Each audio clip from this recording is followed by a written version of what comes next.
Pentecostes, quando Deus fala ao coração. Hoje nós celebramos o domingo de Pentecostes, uma data central para a fé cristã, que nos convida a relembrar a origem e o profundo significado dessa festa. Pentecostes, originalmente, era uma festa agrícola, celebrada pelos judeus 50 dias após a Páscoa.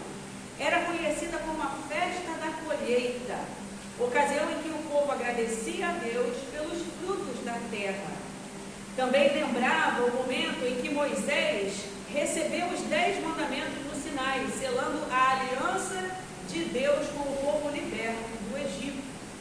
Séculos depois, por volta do ano 30 da nossa era, um homem chamado Jesus, ou Yeshua, em hebraico, apareceu na região da Galileia.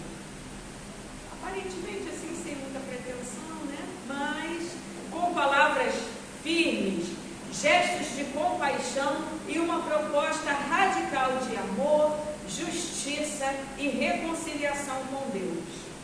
Ele atraiu multidões, algo que parecia que não ia dar em nada, né? Mas atraiu multidões e confrontou as estruturas religiosas e sociais.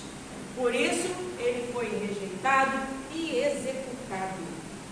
No entanto, a sua morte não foi o fim. A sua ressurreição inaugurou uma nova realidade.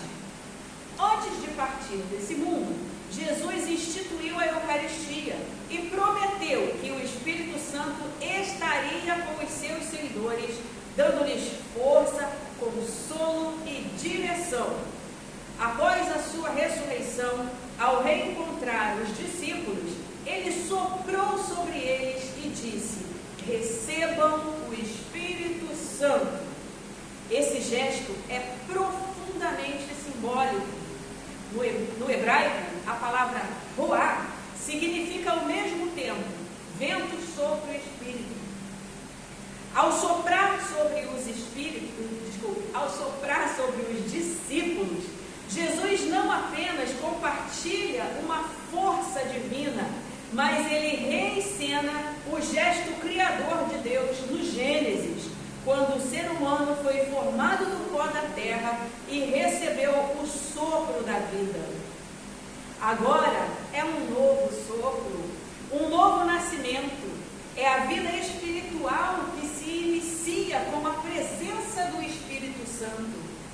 O gesto de Jesus marca uma renovação interior e a missão que viria, pois só com esse Espírito os discípulos poderiam ser, de fato, testemunhas vivas do Evangelho no mundo.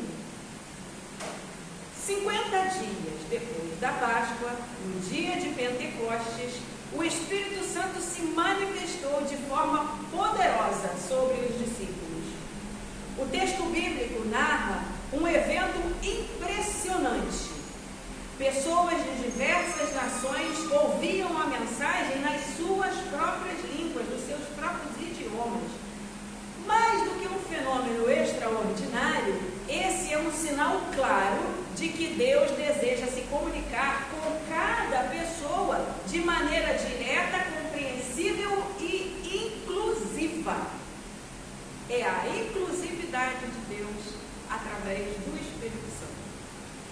Há 2 aspectos importantes no relato do texto de Atos que nós lemos hoje, Atos 2, de 1 a 11. Primeiro, o Espírito Santo age de repente, sem aviso, sem limite, sem depender das nossas previsões. Ele é livre como o vento, invisível, mas real, incontrolável, mas presente. E segundo, o milagre não foi falar em línguas estranhas, mas ser compreendido por todos. Esse é o verdadeiro dom espiritual, comunicar a mensagem de Deus de forma que toque o coração de cada pessoa, de cada um que ouve aquela mensagem. Falar a língua do povo, comunicar com clareza e empatia. Esse é o chamado de quem anuncia a palavra de Deus. Foi essa a luta de Martinho Lutero, eu sempre lembro dele, quando toco nesse assunto eu lembro dele. quando ele traduziu a Bíblia para o idioma comum, o alemão alto, clássico, para o alemão popular. Tornar acessível o que havia sido restrito. Hoje essa missão continua sendo nossa, tornar o Evangelho compreensível, próximo e real das pessoas, às pessoas do nosso tempo. Embora nós vivamos em um contexto bem diferente daquele primeiro Pentecostes, o Espírito Santo continua ativo, continua aqui, trabalhando na nossa vida todos os dias. Ele não se limita a manifestações visíveis ou emocionantes. Muitas vezes, e na grande maioria delas, ele age no silêncio, no íntimo do nosso ser, sussurrando direção, despertando consciência, impulsionando atitudes. Ele é consolo na dor, luz na dúvida e força na fraqueza. O Espírito habita em nós. Nosso corpo é o seu templo, seu espaço de atuação. Quando nós nos deixamos guiar por Ele, manifestamos aí o fruto do Espírito, que são amor, alegria, paz, paciência, bondade, fidelidade, mansidão e domínio próprio, como diz, como está relatado lá na Carta aos Gálatas, capítulo 5, 22 e 23. Esses frutos são sinais visíveis da sua presença invisível. Quando a gente age dessa forma, nós estamos manifestando visivelmente aquele Espírito, o Espírito Santo que está em nós de forma invisível. Talvez o maior milagre do Espírito Santo hoje não seja o extraordinário, mas sim o cotidiano transformado.